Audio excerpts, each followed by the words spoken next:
Show starts in 1 minute.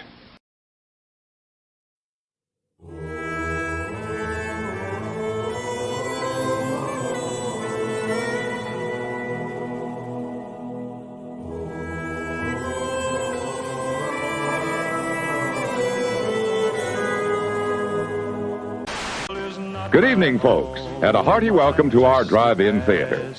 We have a wonderful evening's entertainment lined up for you, one that will provide several hours of pleasurable relaxation and diversion for you and your family. Like 9 out of 10 film stars, Raquel Welch uses Lux Beauty Soap.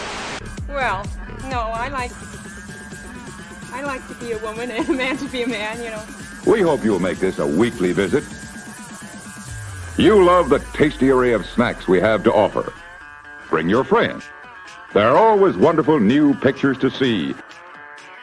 We hope you have a wonderful time.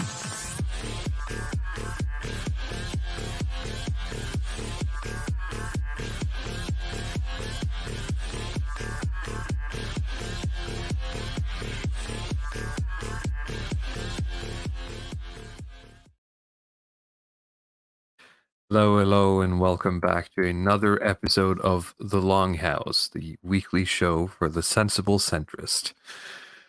It's been a week. It's been a week where everything is saturated with current thing in all of my information channels. Even, just looking at local newspapers, it's somehow current thing.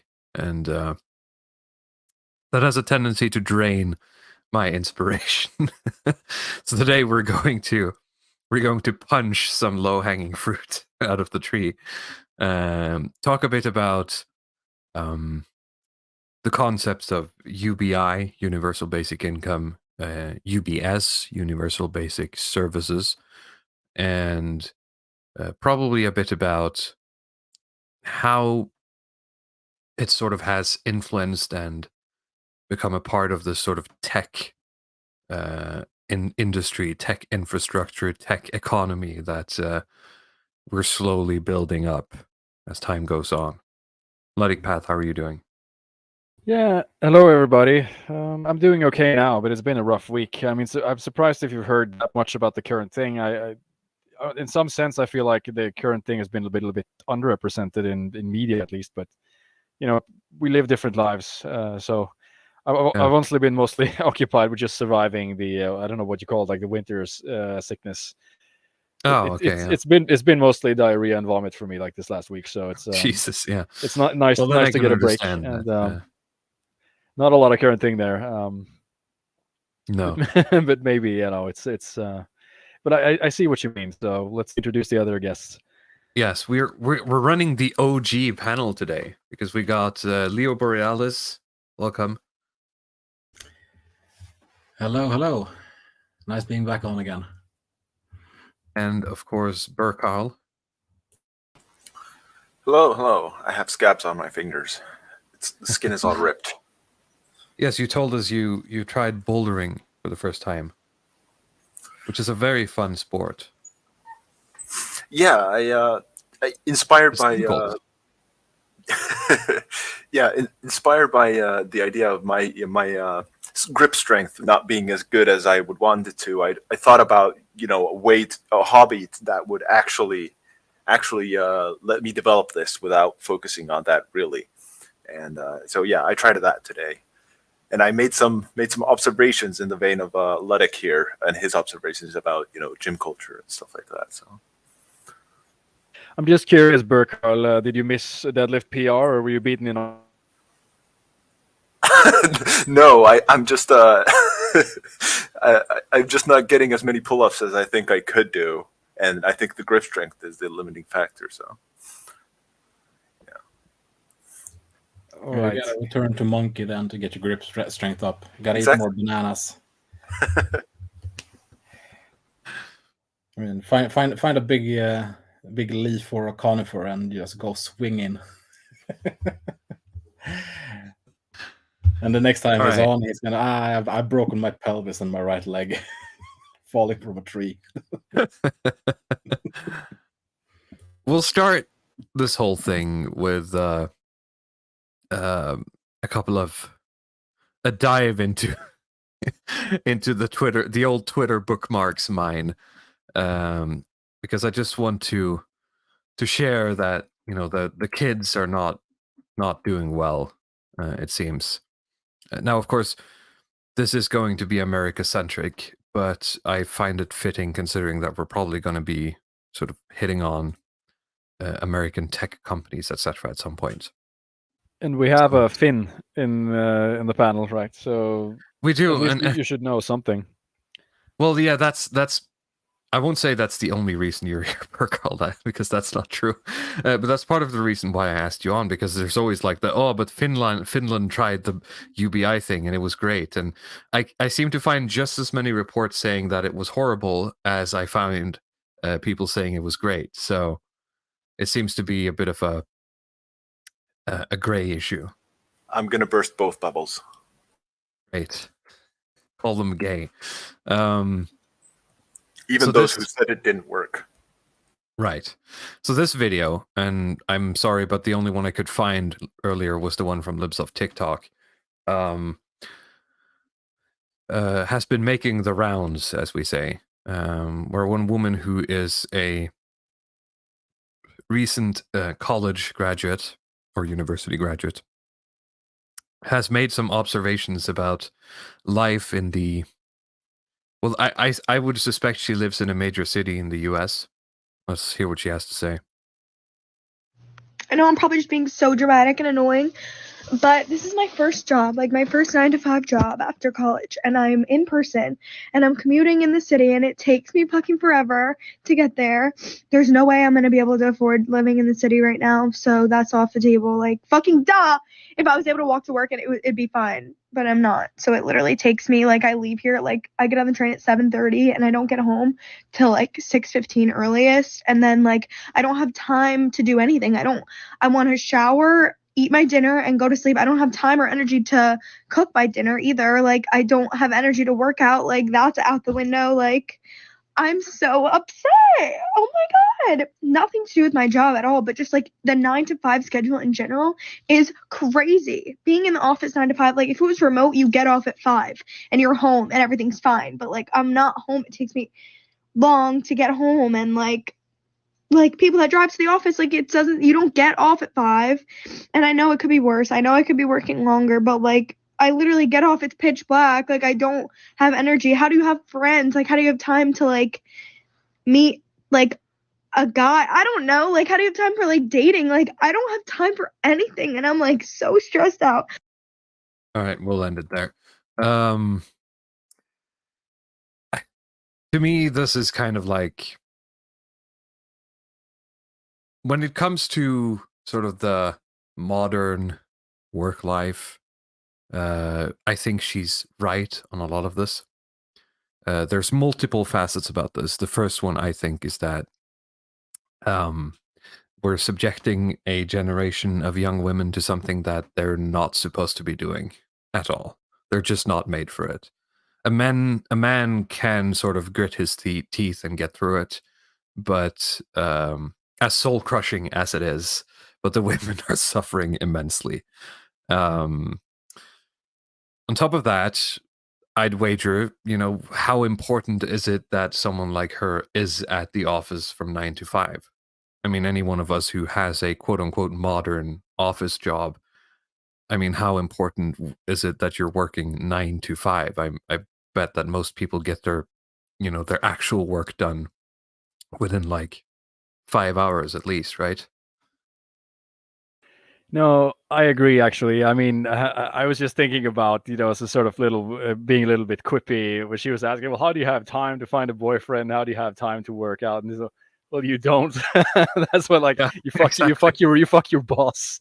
Yeah. That's how these women solve that problem. Like they Exactly. they just get drunk on these parties and they sleep with coworkers. Yeah, get married to the job. Right? Have the illegitimate son of the boss or something. It's like you just stay at work all the time and have nervous breakdowns at your job and stuff. That's kind of the solution. And don't work out and just have your health fall apart.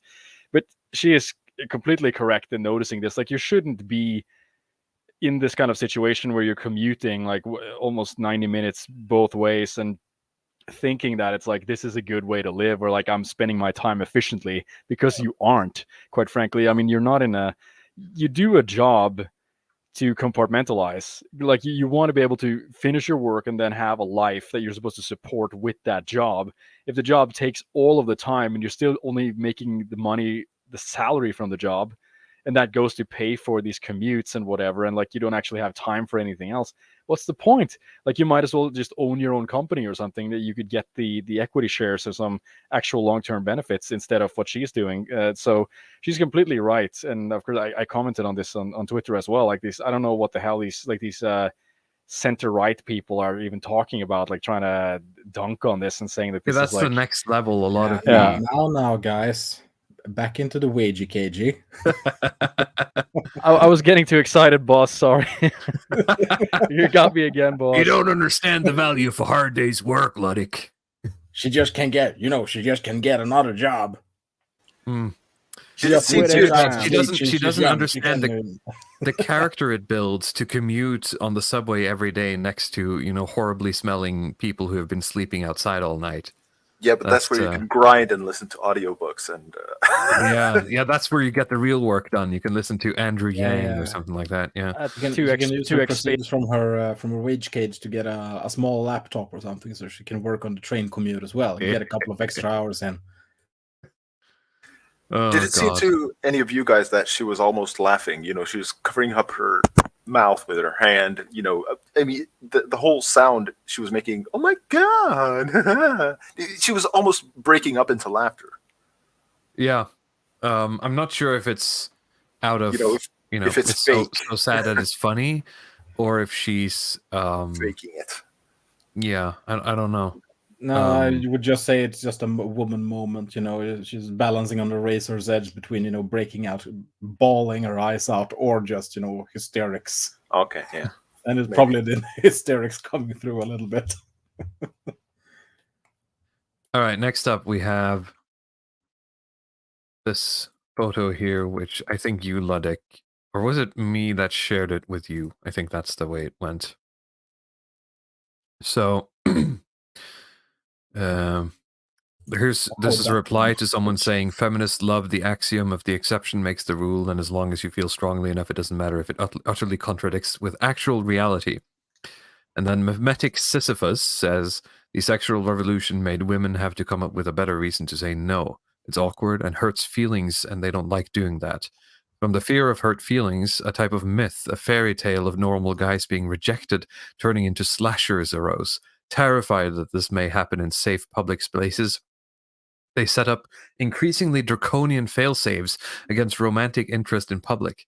Starbucks employees with their fingers on 911, HR managers waiting outside your office with a pink slip. It's all in service to a very small, neurotic part of the population, but we all have to deal with it. And there's a picture of a Starbucks cup saying, "Are you okay? Do you want us to intervene? If you do, take the lid off the cup," on someone who has ostensibly ordered a coffee on a coffee date in Starbucks. But are you sure this is from the coffee date, and they're just making up this context now, that because the picture itself doesn't have a lot of context outside of the stuff that we see. No, okay, let's say that this was someone who approached it. I mean, this could actually be someone being sort of crazy in a Starbucks. It wouldn't be out of the question, right? No, but I like the explanation of everything is fake and gay. My point is, it reminded me of something you posted, Luddick Path, which you called the female neuroticism pipeline or loop. Yeah, I remember that. I've seen. I don't have it with me. I don't have it saved anywhere, but I've seen people retweeting it. It was just a shower thought that I had, but I'm glad it served some use.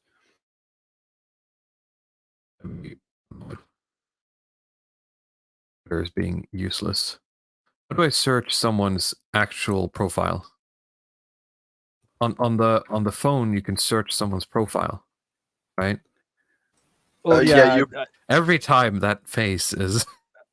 I regret posting it now. To be honest, but it's like a jump scare. But But he does keep showing up. Right? Where's because if I press search here, there's nothing, right? Yeah, you have to go, search the thing on the search bar there, and then you have to go into advanced search. Where the hell is advanced search? It's like Twitter just / advanced search. Just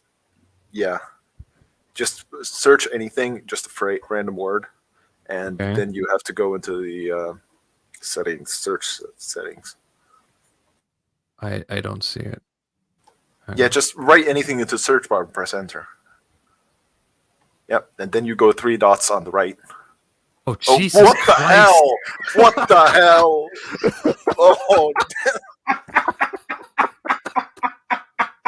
what is wrong with Twitter? I ASD. We're demonetized now. All right, let's try that again.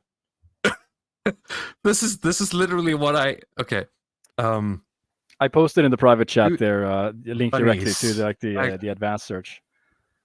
Yeah, the 3 dots on the right of the search bar. Advanced search. Then search node. Yep.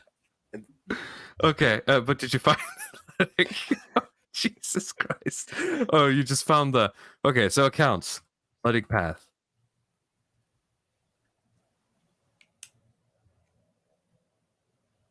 Is it? And then I just type erotic. Here we go.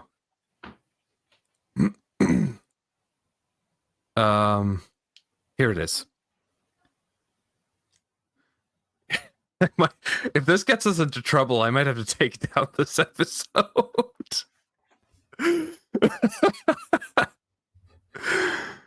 Here's my new political concept. Female neurosis feedback loop. FNFL. When female neurosis is able to self-reinforce inside and across institutions with few or no limitations, leading to complete distortions of reality. It's like a market bubble. Yeah, I mean, it's like female neurotics in, female neurotics out, basically, like both the input and the like the processing is sort of based on the same overreactions that produce more ridiculous outcomes. So I guess that's how you see this this stuff with the people writing on the cup and stuff. Assuming it's real, assuming it's real. I know there are women who think like that, but it's I mean, everything is just so fake and gay on Twitter that I just don't know. I don't want to be angry about it, at least. I'll just want to entertain it as a thought experiment. God damn it. Now people are retweeting this live stream on Twitter because of the moment. Let's just move on. I'll have to remove it if it's a problem. All right. So this was supposed to be kind of the backdrop of especially the girl. Because, I mean, a lot of people have recognized that there's something going on. There's too much there's too much fake work. There's not enough real things being produced. But we can't just Canadian healthcare them all, I suppose, is the thought process here, right? So we have to do something, and universal basic income seems to be one of the outcomes. Do you guys agree with that sentiment? The solutions, at least. I don't know if I drew the same conclusion that she was hinting at universal basic income or something. But I mean, I think that the UBI tards would jump on that video and just say that, of course, yeah, here's another reason why you should you should enact the UBIs. I mean, I assume that most of the audience is familiar with UBI, right? But maybe we should just clarify. Well, we can do a quick overview. So, and I'm going to outline the seeming differences between UBI and UBS, because that's the big sort of camps. I say camps. I think there's like 4 people talking about this. It seems like, and they all work for each other through some NGOs. It seems. or universities. So UBI is universal basic income. It is not welfare checks, but it's something akin to it, because a welfare check, or the dole, as some people call it, is something you will get for not being employed these days. But a universal basic income, at least in the most basic sense, is the idea that you basically give everyone who is a citizen of society, you give them a monthly, allowance, right? You give them a monthly income that is the same for everyone, and you get it regardless of what you do. So you get, let's say, $2,000 a month from the government. And if you choose to work and make more money, well, that's up to you. You get those $2,000 anyway. And if you don't want to work, or let's say you want to work in a field where income is, rarer, or maybe it comes in at odd times. Maybe you're working on a business for yourself, and you got X amount of months until it's going to start making money. Well, you're still going to get the money. So that's sort of the the reasoning behind it, is that if everyone has the same starting point / playing field, people are going to be freer to express themselves economically a lot more than they are today, and therefore we're going to have increased happiness. Well, I guess that's one idea, because generally, like, when I asked the guy at my job about, like, he was advocating for UBI, and I tried to ask him, like, what problems UBI was going to solve, and one of the go-to lines is like, okay, well, you give people this guaranteed income, and when they don't have to worry about where the money comes from, then they're going to do other things or whatever. I mean, but it's not everybody believes that, right? I mean, some people think that it's like, okay, this is the solution to automation, right? It's not some kind of self-actualization thing. It's just that all jobs are going to be automated, so you have to guarantee well, people that's some step money. two. Right? It's the step two of this is that because we have universal basic income instead of other government programs that support people, we can cut back on government institutions. Well, but also not everybody advocates that, because you have the people who say that we're going to have the welfare we have now, and we're going to have UBI. Well, on that's top even of it, more right? retarded. Oh boy. I mean, More because potatoes in if the you, pig trough, Walrus. More well, potatoes. to be honest, I mean, if you really, I tweeted about this, like, because some of these UBI people will say, like, I think even like, Yang or whatever, or we have a shrinking middle class, right, because of automation. But I mean, UBI is basically just welfare automation, right? It is just, okay, we just automate the entire process of the welfare sector. And I mean, if you're just doing the standard concept of, okay, we cut all the welfare stuff and we just do UBI, then that's practically libertarian compared to the way things are now, right? That's something that even I think Milton Friedman would have advocated, or something, through negative income taxes or something, because it would cut tremendously. But I mean, most of the people advocating this, at least my impression, that's where is you that, get the split, because you have the people who believe in UBI at its core level, and then you have the people who say, well, that's not going to work because the government still needs to do something, and therefore UBS, right? And as I said before you started, you have the UBI leftist calling the UBS leftist a fascist because he wants to use the state. Because what the UBS people say is that, well, we can't just give people money because they're going to spend it on the wrong things. I mean, they're saying it in a nicer way, but in the end, that's what they're saying. Or what they're saying is that multinational corporations are just going to take the government's money out of the hands of the people then. So what we need to do is universal basic services, which is a roundabout way, and I haven't really gotten to sort of like the bottom of it yet, but I spent a lot of time listening to one of the big people behind this, who is named Anna Coote, Coote. who is the head of social policy at New Economics Foundation, who seems to be very much behind this. And I'm having a hard time of distinguishing what she describes as universal basic services from just, public-private partnerships that someone like the UK has today, just, not as hawkish, trying to take money out of the system. She's talking about, we're still gonna have the NHS, we're still gonna have, government bodies, but maybe you'll have someone local who helps you out with, childcare, right? So the kindergarten is going to be a universal basic service, and she also points multiple times to Norway and talks about how successful that has been here. And I can't understand what she's talking about, but I think she's talking about the kindergartens, and the kindergartens are not really working out. So I don't know what she's really on about.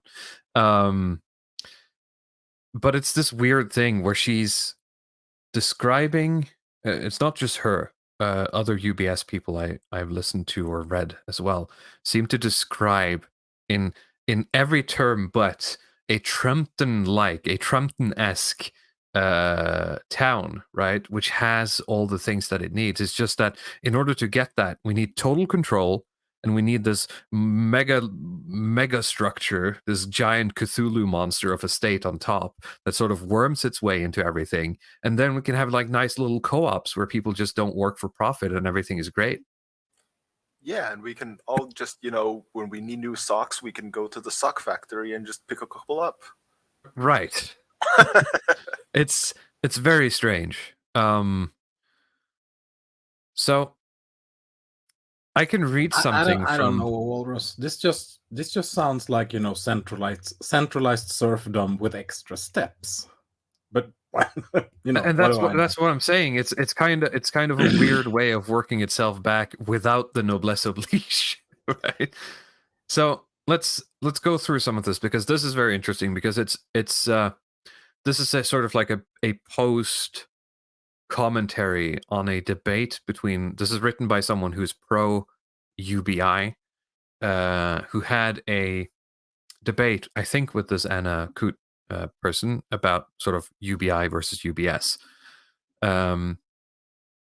So I'm just going to read paragraph by paragraph here, and you guys can stop me if there's anything you want to say, so we can get a good overview of this. Making the case for UBI. It may also be interesting to know a little of the background to this debate. Blah, blah, blah. Sorry. Going first, I emphasized my own sense of why UBI is important. But I tried to explain why UBI is only one important thing that we need. UBI is not an alternative to or a threat to universal free healthcare. So this guy is I want it all, right?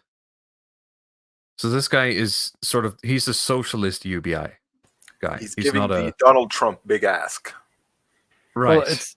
I think that this is kind of the dangerous, like this kind of libertarian left partnership thing, where it's easy to, where it's like they both want social liberty and stuff, right? So the libertarians will support gay marriage and they get that, but the economy also, like the state economy also becomes bigger, like the tax rate becomes bigger. So this is where I could see like the libertarians could like try to get the foot in for the communists by saying that, if we get UBI, then we can cut government bureaucracies, right? But okay, yeah, we got the UBI, but we're keeping the bureaucracies on top as well. It feels like this kind of situation to me. Exactly. It's like, you can have your cake and eat it too. Exactly. This addresses the need for distribution of medicines and professional expertise. Yeah, because the NHS is so good at doing that already. UBI addresses the very different problem of poverty and income inequality, although this problem also causes severe health problems. Putting it crudely, it doesn't make sense to give everyone a regular supply of medicine, but it does make sense to give everyone a regular supply of money, as long as you also use the taxes to take away excess money from those who have too much. Which I put this out on Twitter about sort of like what's the I haven't seen any UBI counter arguments to the economic impacts of implementing UBI in terms of inflation. Yeah, but this isn't relevant to UBI then. This is just right. And that's communism. what I said. Because you this have that is to just fail that. progressive taxation, just Yeah, dressed as up in long like as you fancy also use tax taxes to talk. take away excess money from those that have too much. It's just Okay. progressive taxation. It's not UBI, right? Yeah. It's really I mean, just Also, you what is too didn't much use money? up all your money this month. there so we're there just is gonna one take place all that it's already doing all your credits that you have left in your account each month, just gonna reset it to 0. There is one place that's basically already doing this, and that's Saudi Arabia. I mean, the Saudi royal family with their state-owned Ramco oil company pays off the whole population to just not revolt against the Saudis. And they're Right. the family is the one that has too much, so-called. I mean, nobody knows how much they actually have because, as a sovereign They have enough to buy entity, they their can't be entire audited. Yeah. So, I mean, that's UBI right there, and Saudi Arabia is one of. I think they're the most one of the most obese, if not the most obese. I think they're like second after Mexico or something, country in the world.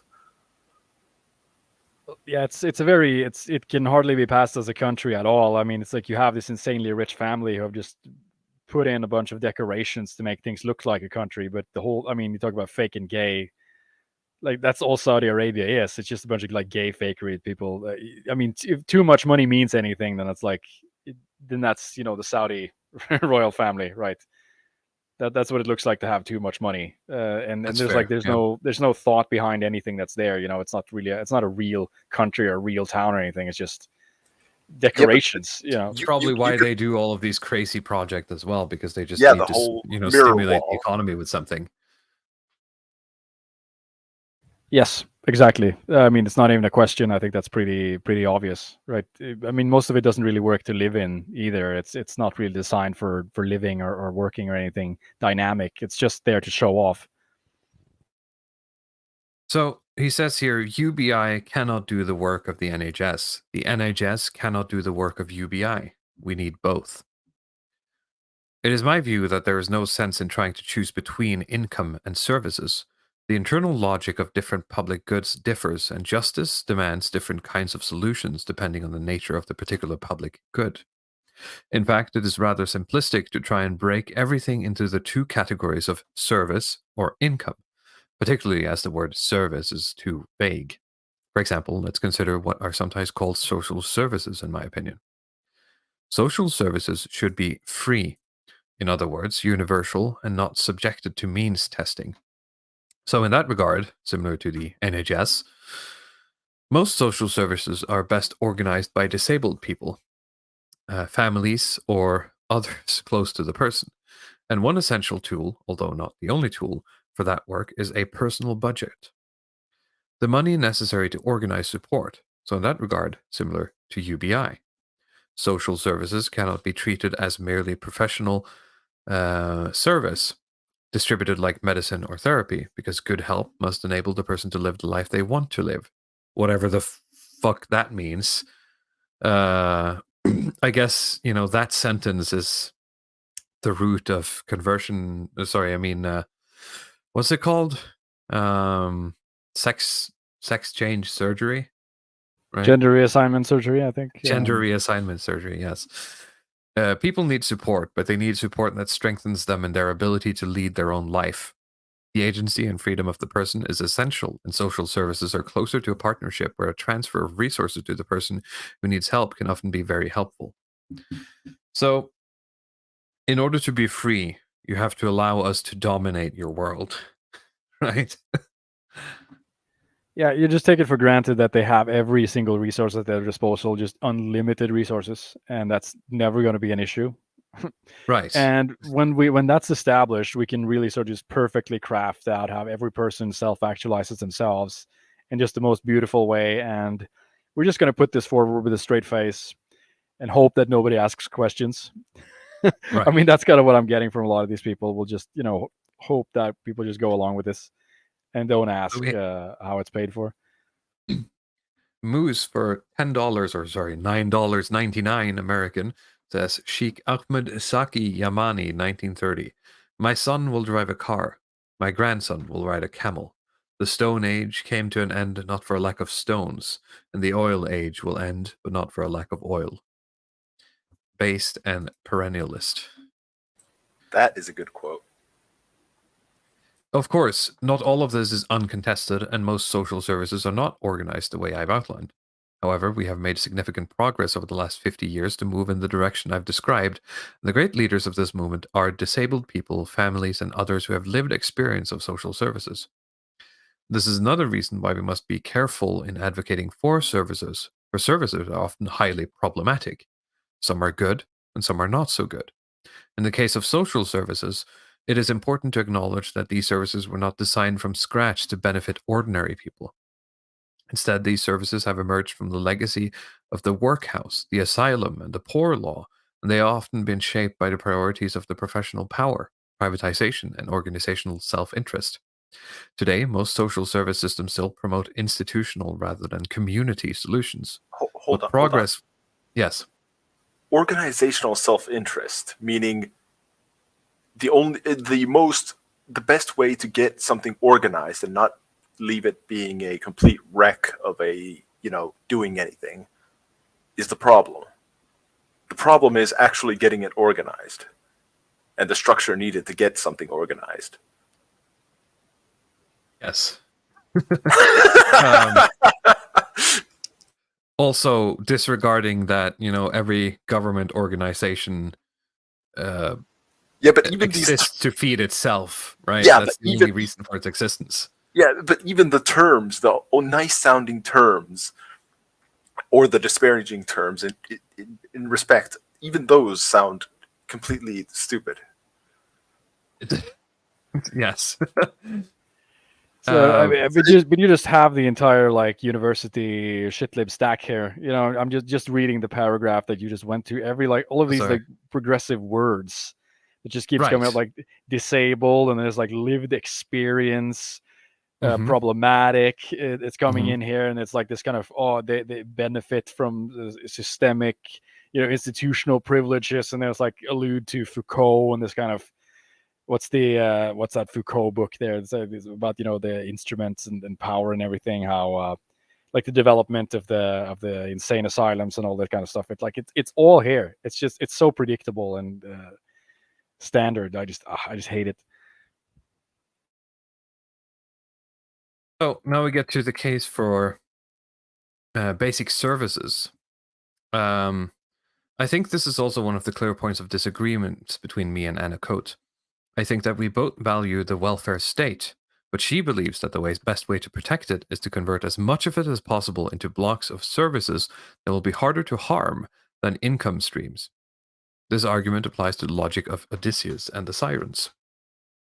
If we give people income, they will be tempted by the siren calls of individualism and consumerism, which, in a weird way, right, is based and real. Because the world we live in now has sold us consumerism and individualism, right? I just like how the title for this paragraph is "The Case for Bullshit." I think that's on purpose. I think he's being... I think he is doing it on purpose. If we invest in services, then this protects us by securely fastening money to the mast of institutional power. Again, kind of based, but I wouldn't like it to be centralized. Therefore, the safest solution is to always prefer services over income. This is an elegant argument. The problem is that both of its premises are false. Child benefit, state pensions, and all the other forms of income security that ordinary people have fought over for the last 150 years do not drive individualism or consumerism. The people who waste resources, damage the planet, pay for advertising, own newspapers, and generally undermine the human spirit are the rich. Cool it with the anti-Semitic remarks. Income security is good for us and our well-being. Insecurity is dangerous, and at its worst, it drives people out of desperation towards fascism. And this is what I'm saying, where it gets kind of weird about. Citations needed there. Citations she needed. has a Also, you're citation the one there. who wants to build up the state, right? And keep everything in it. Is it laying out a roadmap for us? Well, I mean, a lot of this, it's like the standard type of rhetoric where it's just the rich that are, well, the rich are spending money, so that's so we don't have to worry about poor people spending money badly. Like, are you serious? Like, does anybody actually believe this? Have you ever seen like a poor person spend money? Like, ever? You just walk around in a big city or something and just look at the average sob there and see what they're actually what they're doing with their money. It's I don't know how it. Yeah, but it's just all I see them buy ever is beer. Yeah, I mean, beer. I mean, there's usually I don't want to be this kind of Scrooge McDucky type of character where you say that everybody's their own kind of they make their own luck and they have to take responsibility. But usually, people with very little money don't know how to manage money. And you could say, like, okay, the causal relationship there, but it's a very safe bet that a person who doesn't have any money, as soon as they get it, it's going to be gone by tomorrow or a week or something. Whether it would be they spend it on alcohol, they spend it on lottery tickets, and any kind of, like, it's really consumer purchases, because they don't understand investments, quite frankly. They don't understand anything long term. If they did, they wouldn't be poor. They just wouldn't. So, I mean, you could say, okay, whose fault is it? I don't know. But the fact is that people who are poor don't understand long term stuff. I don't think that's it shouldn't be contested, but it seems to not be. Right? Yeah. Yeah. Yes. So he talks a bit more about, how the neolibs in the UK have slashed away a lot of the government services. It does not seem so hard to reconcile the universal basic income and universal basic services. So why all the fuss? At this point, my argument is based on a guess. But I do ask myself, why the strong case for universal services, many of which we have already have in the UK, has now become an argument for universal basic services. I certainly do not want basic healthcare or basic education. I want excellent education and excellent healthcare. What do you want, dude? Do you you want UBI so that you can use that UBI to pay for private education for your kids? Is that it? Because you're already making a lot of money. I don't understand this guy's actual argument. Anyway, so why dream up UBS as some kind of doppelganger? My suspicion is that this move does not come from any serious belief that the NHS is better conceptualized as a basic service. Rather, the advocates of UBS simply want to create a phony sense of tension between services and income in order to undermine support for UBI. This is reflected in Anna Koot's strange argument that we cannot afford both UBS and UBI. This is such a peculiar argument for any progressive to make. UBI is not public spending. What is it then? UBI combined with the necessary taxes is an income transfer from the rich to the poor. All right, dude. But it goes through the government, so it is a public spending because you have to pay people to move that money. And the money doesn't magically appear in someone else's bank account. You're going to have to pay bureaucrats to move that money. So he's saying that it's like private actors who are going to do the UBI stuff then? Because he doesn't seem to like that, right? He doesn't seem to like that. Then it's public spending by definition. I mean, if the government taxes people, and when the government uses taxes, then that's public spending. I mean, by definition. Yeah, but you see, if the program is completely separate from the government's general budget, that means it isn't public spending. Yeah, but you have to spend money on people to handle the moving of the money. Yeah, but that's completely, a separate budget from the other budget the government wants to make. This is like, a couple of years ago, Erna Solberg, the former prime minister of Norway, went on TV to talk about a budget proposal. And part of the budget proposal was a reduction in the... So for a long time, Norway has had a policy where electric vehicles get tax breaks, which means that the VAT that is applied to a vehicle, which is pretty much, I think it's 25%, did not count for electric vehicles, which means that, of course, any electric vehicle is 25% cheaper, both to import and to sell and to buy, to import and to buy.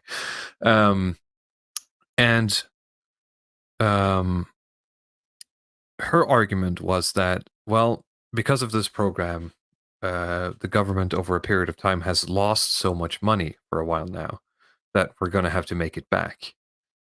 And that's not how it works. It just means you haven't gained that money for a while. You haven't lost money. You just didn't take it. Right? And this is the same kind of logic. It's this weird, like, well, it's not public spending. It's just, we're just moving money around. I don't understand these people sometimes. Well, I mean, they just, it doesn't really care about reality at all. It seems. I think if you are like this person who's like, you're in the university system, and it's a kind of completely hegemonic system. There's no selection pressures or anything, so you can kind of just, as long as you have the right opinions, you never get gut checked by anybody. So you can just kind of keep spinning this kind of good sounding weave. Yeah, but the problem is you can keep going until you're like advising for like the UN on how we're going to do this. Right? Yeah, it's very disturbing, actually. If there's any difficulty, it is not economical. All right, buddy. It is political. In a society like the UK, which has a high level of inequality, then this means that there is a small number of people who control most of the money. If those people want to hang on to what they tell themselves is their money, rather than to see the money distributed fairly, then they will do all the things that we see in the UK today. They will control the newspaper and television, undermine the neutrality of publicly owned media, fund politicians who will protect their interests, create think tanks to lobby for policies that suit them, use privatization policies to control public services, attack trade unions and public services, restrict the independence of charities and advocacy bodies, misrepresent progressive policies as a threat to ordinary people, and promote policies that scapegoat disadvantaged groups. Do you guys agree with this assessment? Wow, bro, that's pretty deep. Create think tanks to lobby for policies that suit them. Why would they do that? Reading this whole page here and then read the phrase, oh no, they're creating think tanks to lobby for policies that suit them. Meanwhile, this is my UBI proposal. I wonder what the Citizen Network is. Hang on, let me check. What is the Citizen Network? Apparently they celebrate their diversity on the front page. Citizen Network celebrates wonderful diversity and stands up for absolute equality. Let's see here. Who are they? This sounds curiously like a lobby group. Our Story. Launched in 2016. Developed by the Centre for Welfare Reform in Sheffield, England. What is the Centre for Welfare Reform? Center for Welfare Reform. Independent think tank working nationally and globally. Okay. Can we see investments? It comes from investments. Who are the people investing in these people? Oh, Jesus Christ. Well, there's a lot of international funds, basically. Yeah, that's interesting. It's weird how that works. Schroders Global Sustainable Growth, Montanaro Better World, Lion Trust Sustainable Future Global Growth, Stewart Investors Asia Pacific. Anyway. Yeah, you see, it's my think tank is the good think tank. Exactly. The other ones are the bad guys. Exactly. Yeah, this is obviously a much better think tank because they are obviously, sponsored by both BlackRock and Vanguard. Right.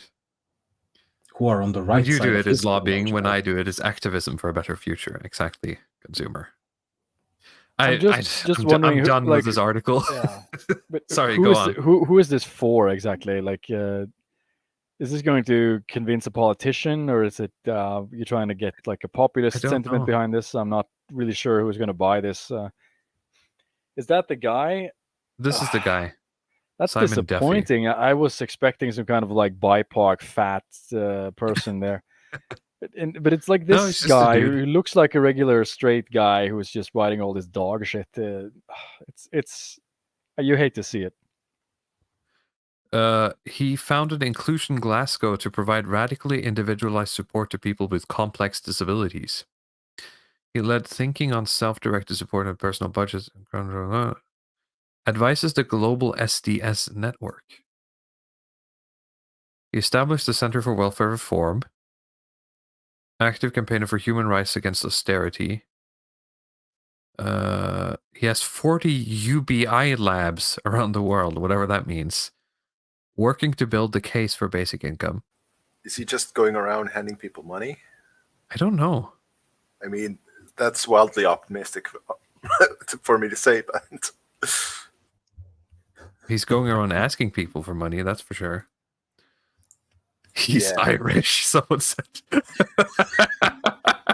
Walrus. We can't say that about the potato people. God. So, in summary, Ludwig Path has posted a picture about this, which is sort of what a lot of the UBS people, which is not the guy we just saw because he was a UBI guy, but the UBS people, you know, they want to change it up like this. Let me share my screen here. So the idea is that instead of money going to the person who then sort of just gives it to capital, it bypasses big capital and just gives people stuff.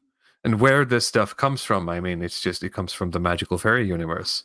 It's not government spending, right? So No, it's not. just not just a it's transfer. fine because it's Yeah. not government spending. You I create mean, this you stuff. talked about like complex disabilities or whatever. I mean, this is what you have to make Complex stuff like this. disability. I can't explain it better here, but Yeah, the picture, there's the some picture is advanced retardation involved in making this thing. I'm just imagining a big fat Saudi on the top right instead of that capitalist there. He's sitting over here, or like a China man producing all sort of shit, and then like the government in between. Yeah. I mean, what are you going to do if you have the Universal Basic Needs Guarantee or the UBS, right? And so you get your stuff, right? You get your, monthly loot box of clothes and medicine and whatever you need. And someone has to make this stuff. So what are you going to do? Well, you're going to have to go to the Universal Basic Needs factory to make stuff that you're going to use the next month, right? Or someone's going to have to, or you're going to outsource it to like China. The people who have too much money have to be squeezed so that the government is going to make this stuff. But I mean, at some point they will just do that. Like the actual labor has to be done at some point.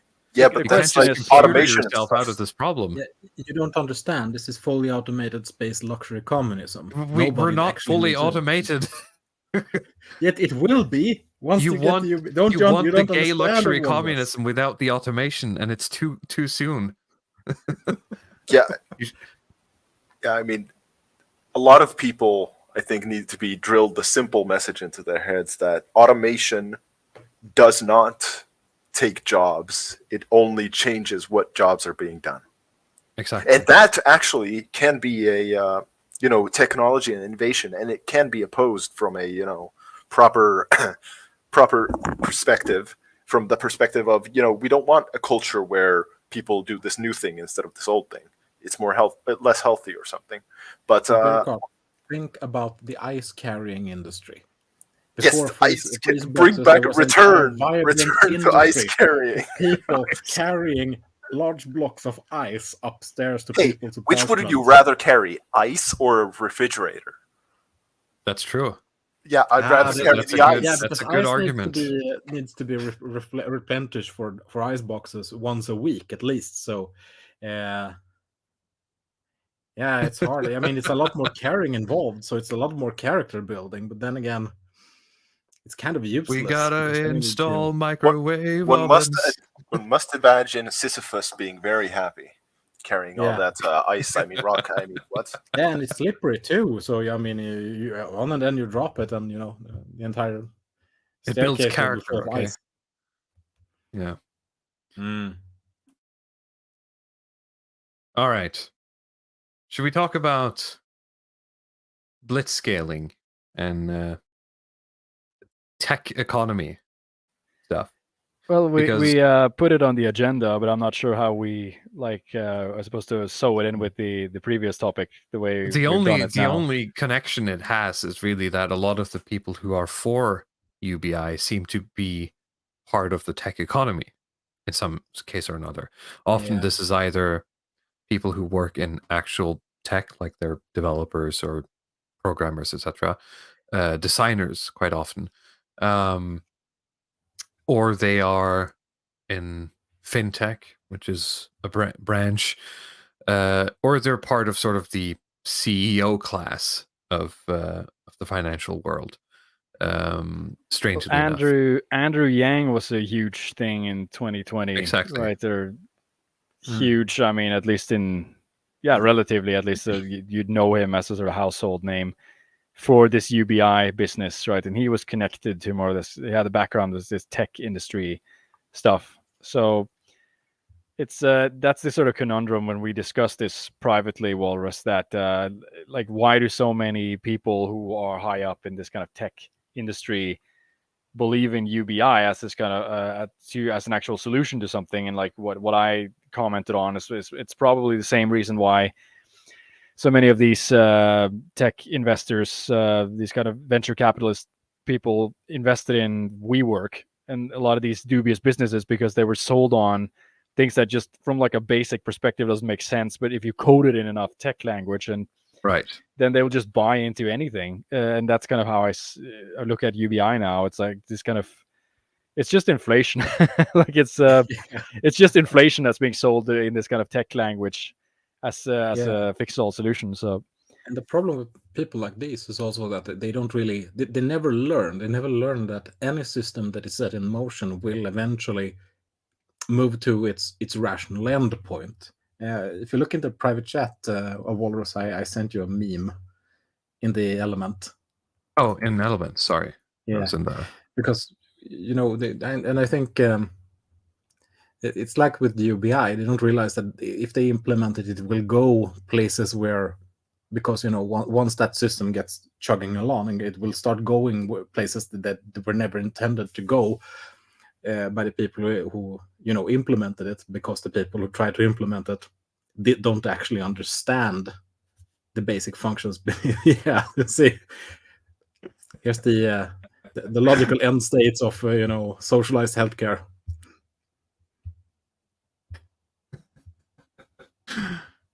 Yeah. Well, that's the thing, right? Sorry, go ahead. Yeah, this meme just brought to mind the have you seen the British meme about not the British meme, the meme about the Brits in India, where the car stops, where there's a woman begging at the tugging at the wheel, the Indian woman, because they're taking away her daughter or something. And then there's this British officer that pulls out his gun to take care of this problem of this woman blocking the road. And then his superior officer says, "Stop. Do you realize what you're doing? That bullet came all the way from England and cost £1, one whole pound to get here." And then he puts the gun away, picks up this huge stick, and uses that to clear the woman out of the Jesus. instead, because the bullet is too expensive. Oh, that's what brought to mind here, because that's the rational further point from but here. It's the same way of thinking, right? Yeah, Yeah, but say Leo was talking about the rational endpoint. I mean, this is not the rational endpoint. The endpoint is using a rock to smash the. We're going back Jesus. to the classical thing. You need to find a high spot when your relatives get so old that they're just a drag on the family yeah. in lean times. So you just Carry throw them off him a high up the cliff. mountain. Yeah. Yeah. One last So- plunge. Real quick here for anyone who isn't aware of what WeWork, I suppose, is or was, or it still exists, but it's, shall we say, a shadow of its former self. WeWork was started, I can't remember when, like 10 years ago or something, by this guy. It's not quite 10, but it's been around for a while. Adam Neumann, and you don't have to check. Who is now? I think he is actually married to. He's married to this woman who I think is the sister of what's her name, the actress Gwyneth Paltrow. right? The actress who's into all the she's got a web store with a bunch of cosmetics and like crystals. She had the Goop documentary, done a lot of this alternative Goop, yes, stuff. yes, Goop is the name. Where they're I like, remember do she weed was in the married forest. to somebody, and Was it Matt Damon? no, it wasn't him. I Anyway. have to Google. This guy, Adam Neumann, creates WeWork, and let me just work. See, I can search things here, and I don't get penises. That's quite nice. I appreciate that. WeWork. Walrus, don't jinx it. All hail Google Safe Search. What did you say, Lydic? Well, you did search, I think, some kind of nebulous 3-word term. Maybe if you put that in Google search, you might get the same thing. I literally keyboard smashed, and I got porn, right? So I don't know if like that thing you smashed is like some specific acronym for some sexual thing that I think we don't know about. All right, put in the chat. But is ASD some like sex thing? Let me know in the chat if you ever encountered that. So WeWork is a company that basically you said it was office space arbitrage. You called it, Bloody Path? Well, it's basically rental arbitrage. Like if you rent a big building, right, and then you sub-rent smaller parts of that building. Like, okay, big office buildings sit there. You just buy that. You buy the lease for maybe like 6 years, and then you compartmentalize it and furnish it and make it look nice, and then you rent out smaller contracts for shorter periods of time. And you so you have to use then the profit of these smaller contracts to pay for the bigger contract. And you make like the profit that you make is the difference in between, right? But the problem, like typically if you understand real estate, is that there's a very like high risk with these shorter contracts, that if things go belly up, like if there's a crisis or something, everybody's just going to terminate their leases, and then you have no income to actually cover the long-term lease. So it's very, very risky and hard to get out of. Easy to go bankrupt, and the upside is actually quite small because usually the person who owns the office building is always free to just increase the rent. So if you're making more money on these smaller leases, then they'll just increase the bigger lease. So you're always being squeezed for profit. In a strange way, the bigger you get, the more at risk you are, because the more the owner can sort of nickel and dime you on the renegotiations, because you have a reputation, right? Yeah, exactly. And the stuff that you're doing is like, it's not so value add anyway. And this actually happened at one point to WeWork, because WeWork were buying up, and like at some point they got so big because they literally just focused on growth. That's what they were doing. They were doing what's called blitzscaling, which is the idea that a lot of the tech companies use this. The idea that you start by growing because you have a business model that says, all right, I have a product where I need people to participate. I need a sort of critical mass of users or consumers in order to start making money or start to figure out how to advertise this. So let's say eBay, for example. eBay isn't worth anything if no one is selling anything, and eBay is not worth anything if no one is buying anything. So eBay needs to grow to a certain point before it can start making money. And so this has become an explicit strategy for some people, where they would say, we're sort of blitzscaling. We want to just get as big as possible, as fast as possible, and just, how big are we in terms of users, in terms of, leases, in terms of office buildings, and we'll worry about being sustainable later. And then they just live on venture capital until that point. So at some point, WeWork got so much freaking money because they got the guy who, I think it was the guy who bought Alibaba. He's from Satoshi-san, right? The guy who owns SoftBank. So he's Japanese. Yes, I mean, simply explained, right? It is sort of like a venture tech fund, right? Who it's really backed by. I mean, we come back to the Saudis again, but it's really just kind of like a Japanese guy who uses Saudi money to create, to just invest in these insane kind of tech ventures, and sometimes it's a huge success, but the failures are equally massive. So exactly, he's had some huge hits and he's had a lot of misses, but that's kind of his strategy.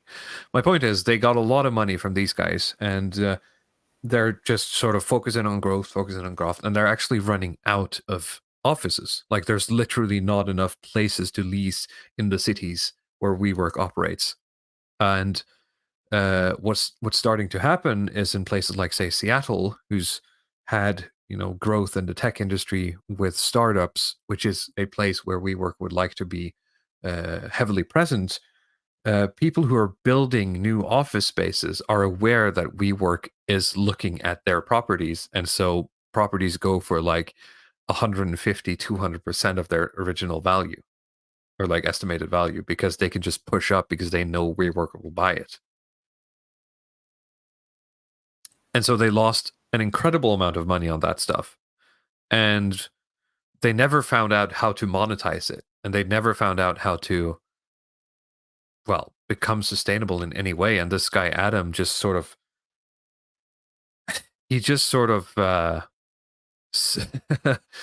charisma checked his way to the top. I don't know how he did it. Like, literally, with the Masayoshi guy, the legend is that he gave him the pitch, and Masayoshi was so enamored with this dude's chutzpah, for lack of a better word, where he said, well, you got to think bigger. We're going to give you more than that. We're just going to give you 10 million more than, or 10 billion more, or something that you ask for. I think, you can give, the SoftBank Satoshi-san a little bit more credit, because I think he's a little bit more cynical with that. He kind of knows that as long as he can get someone else to pay for it before he, if he makes an exit. To be fair, it wasn't his money. Right? He was, he was putting a specific SoftBank fund in on it. But he did Uber as well, right? And Uber's never really made any money, right? But it's just like the chicken you get at the store, where they'll pump it full of water and everything, and glaze it up to make it look big. And when you go home and you put it in the oven, it just deflates. And that's how I look at some of these tech companies and some of these tech IPOs in Silicon Valley, right? It's just built on misunderstandings.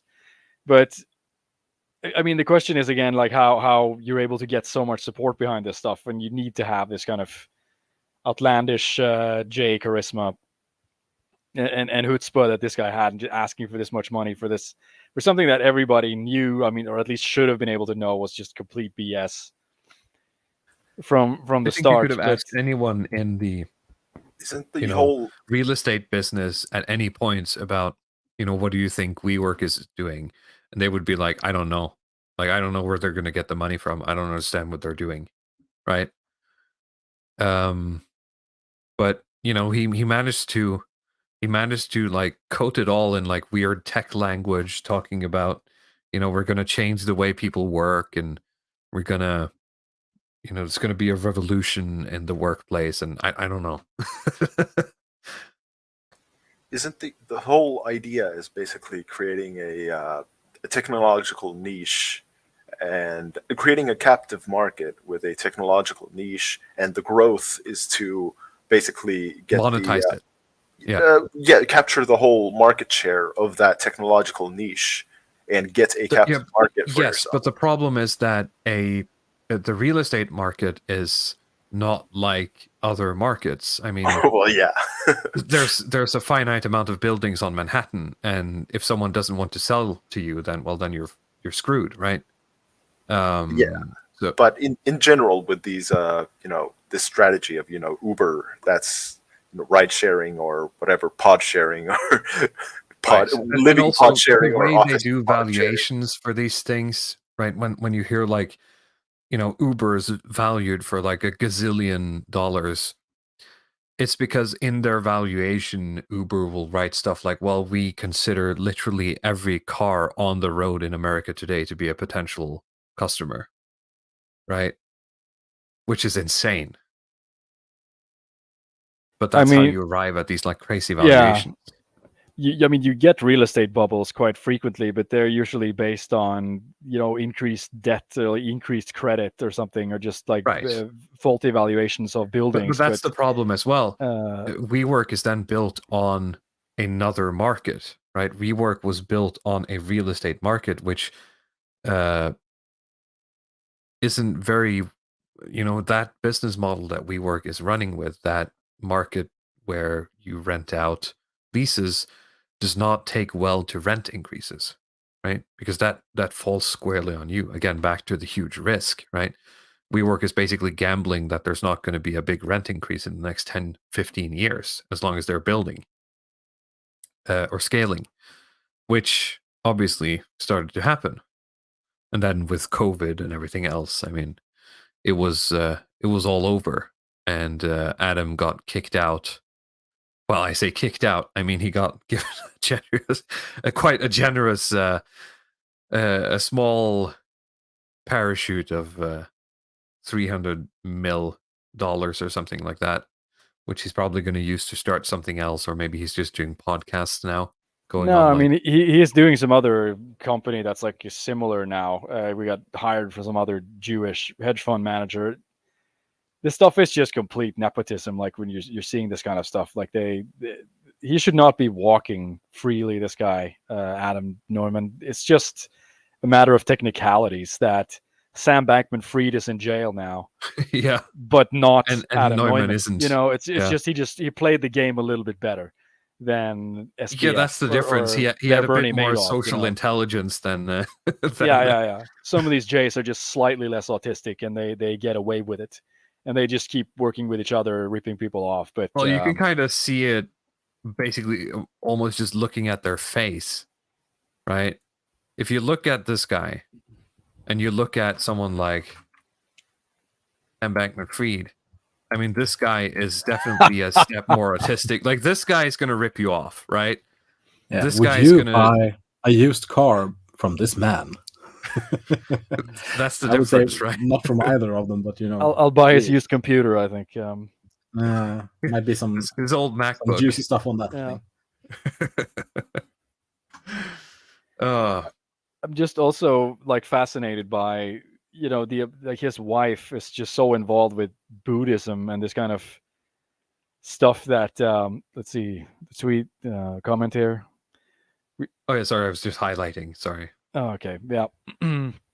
But his wife is involved with all this kind of like Buddhist stuff, and I'm just so shocked at how this stuff goes together. You'd think that Buddhism would mean people who like resign from material possessions and you go live in a temple, and you basically say no to this stuff. Like, but the West has just adopted this kind of malformed, tumorish corporate Buddhism where it's you need this kind of meditation techniques to make sure that you're mentally okay with ripping people off. Basically, I don't know how this has come about, but it's a very interesting phenomenon how these things intersect the way that they do. It's that you just constantly need to just kind of help your brain accept the fact that like reality is fungible or things are burning or whatever, and that way you can just keep ripping people off and selling people. Yeah. It's snake oil. It's the California Buddhism. It's not the the Southeast Asian Buddhism. Yeah, probably. Wow, the Yeah. woman does the performative relation. Shaddix34 said, we are a tech company, bro. We sell beer at our offers and have a software room to arrange bookings, which is literally what WeWork was. The concept is sound.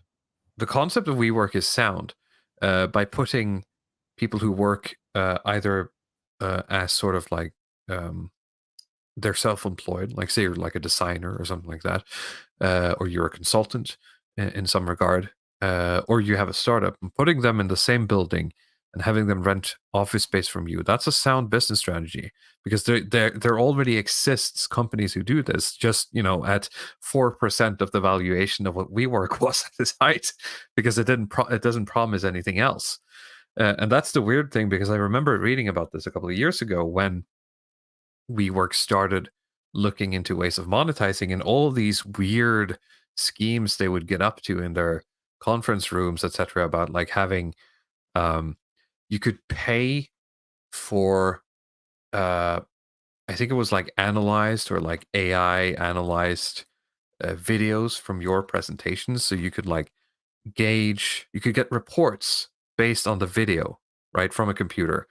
You could get reports on how engaged the people were in your meeting. So if you were inviting people over because you had like a startup and you were going to present some guys about it, so you could get a report from WeWork about how well that meeting went. I don't think it ever took off. What I did hear they made some money on was basically farming the guest lists, right? So if there was any like investors who came in to visit someone else, they had an in to contact that investor and try to get some money out of them. Chutzpah. Yes. God. I don't know if we have anything else. This is all, folks. This is today's episode. We're just complaining. This is just old men complaining. This is the therapy session of the podcast.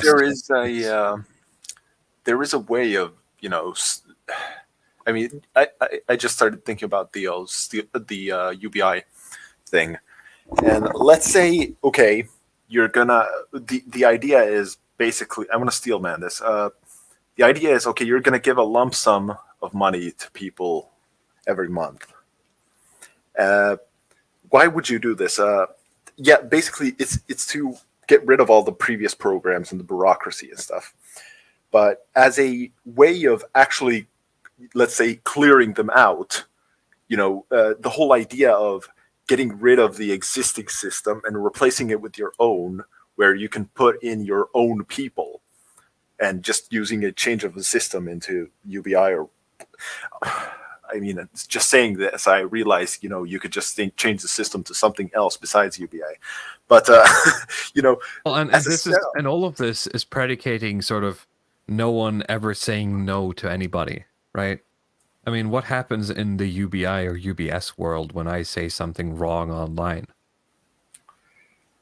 Well, that's a good question. There was exactly one party in the previous elections last year in Finland who ran on UBI, and that was the Black and Blue movement. We were the big no racists. Really?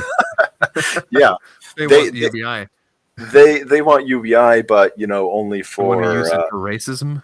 They want to use it for 1488. Please give well, that's you got to play the game. You ask for things when you're the minority, right? Yeah, that's what we need now. We need the racists can come up with their hands out and their begging bowls and just ask for money so they can stay home and shit post. That's what everybody wants in politics. That's kind of what we need right now. Yeah. Please put your full name and address on this form, Mr. Racist. Well, there's something very meta about it, because I always considered like welfare. You're basically paying bombs not to destroy your society, right? You're just bribing people to not mess up your society.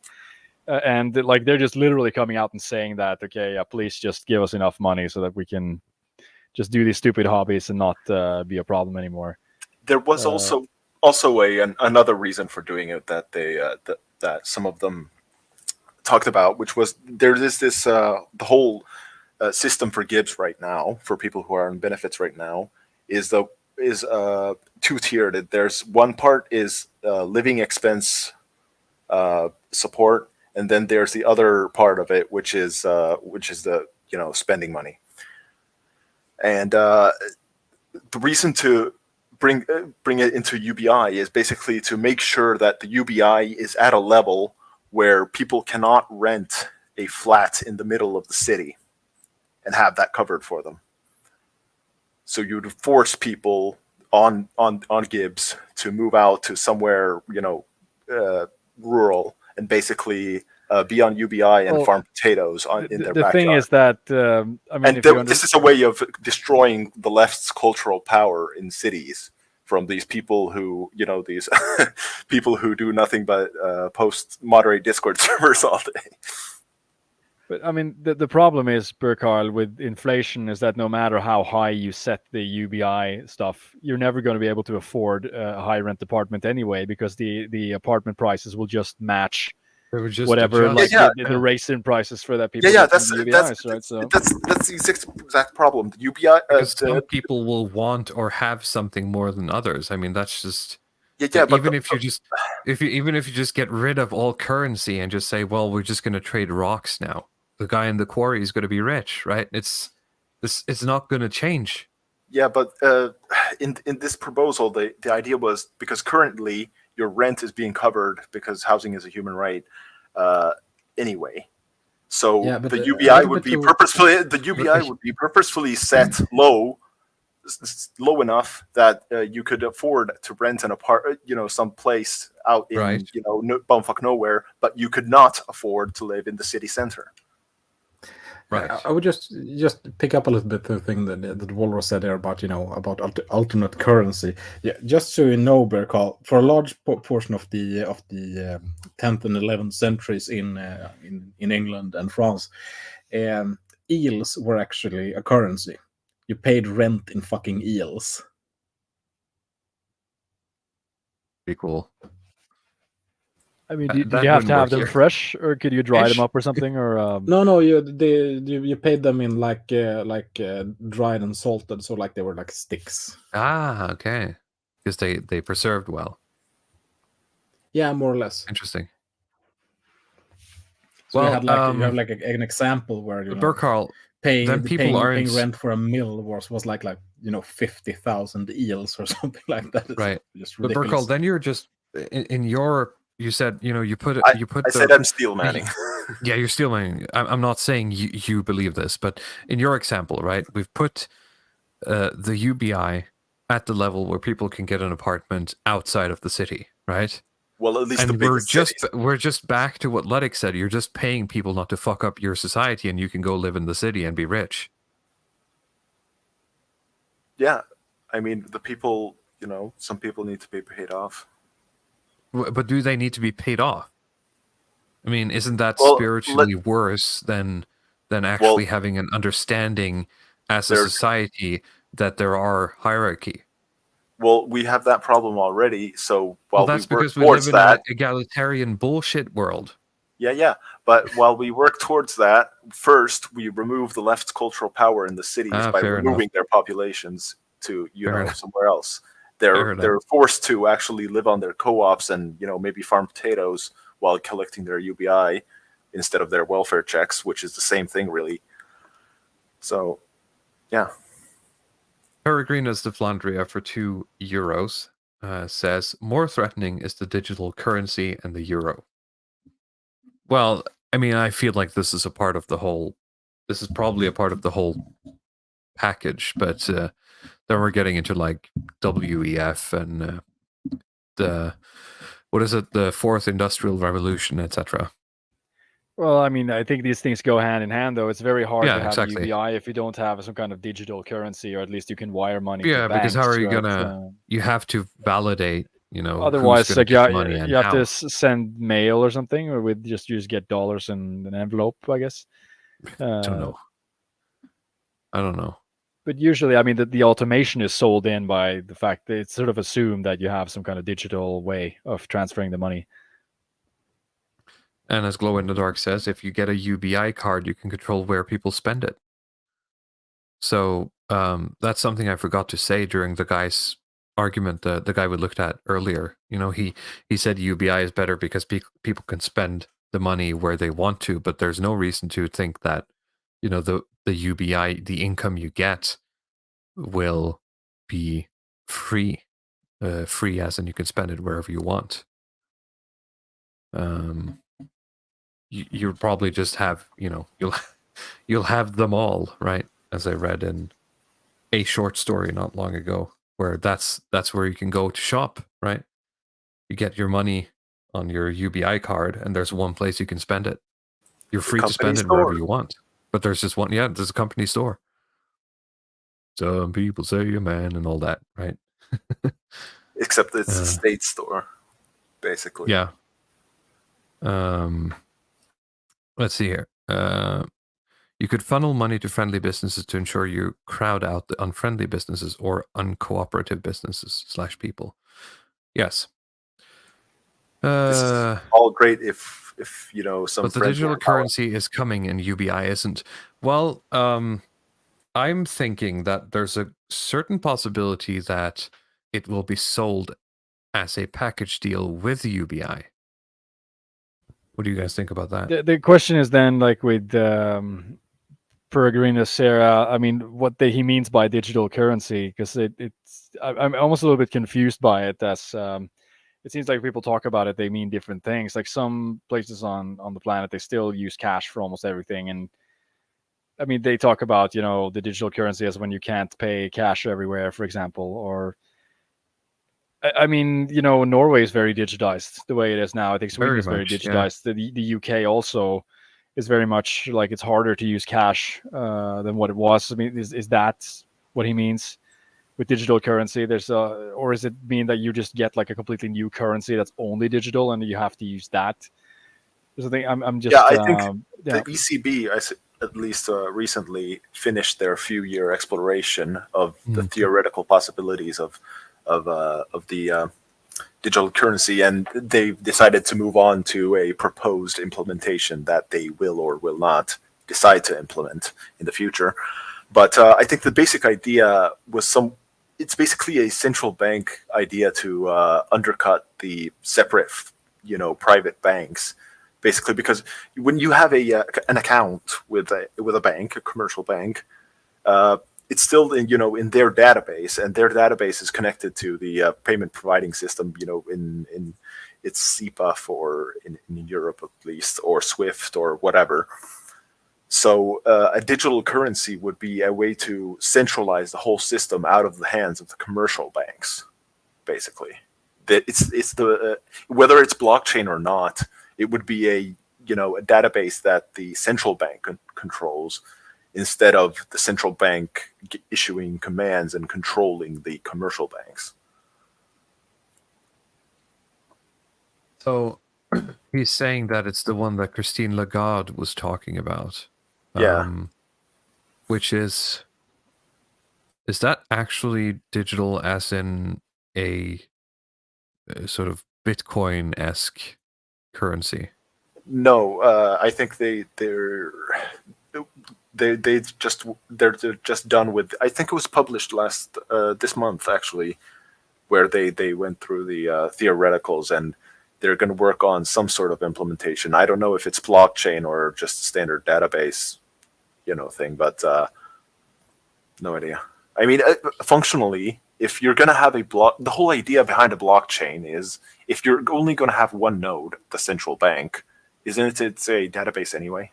It's the same thing, yeah. Yeah, I mean, when you're on the topic of like retarded ideas that have been pushed into the tech sector as like the solve all thing, then yeah, blockchain would probably be pretty high up there, honestly. The central currency is on a blockchain, so we have full overview of it, implying that the government's going to ever give you access to the blockchain. Well, I mean, what's the point? I mean, what point does the blockchain actually solve? Is really the idea. It doesn't, as long as it's in the hands of the government. It doesn't solve anything. Charlemagne says, read Atali's book, A Brief History of the Future. Thanks. I've added it to my list. Let's see here. Moose is talking about Milton Friedman as the originator of the concept of basic income. He was a total shill and spy. I wouldn't trust the concept. It was very short, which is funny. Yes. Yeah, you have to remember that when you see the photos of him. I think he was like 4'11" or something. He's like the height of a coffee table or something. Yeah, and Really? Maynard Keynes was 2 meters 2 centimeters. Yeah, Base. we all know short people can't be trusted. So Keynes based. Yeah. Also, we've hit the hat trick of 3 J's this stream, so we have to end it. We had Neumann, we had Bankman-Fried, and we had Milton Friedman. So we have Oy reached vey. our allotted oy vey counter. Let's just, for the algorithm, state our preferences concerning certain people and just say that we love the nation of Israel. Oh, certainly, yes. Yeah, you would have had to done that at the start of the stream, especially considering Walrus's Twitter searches. God damn it. The annoying thing too is I'm late going to now. have to unlist this video. I think Twitter's going to, considering Twitter is basically a porn site, I guess, Twitter's going to be fine with me having this up.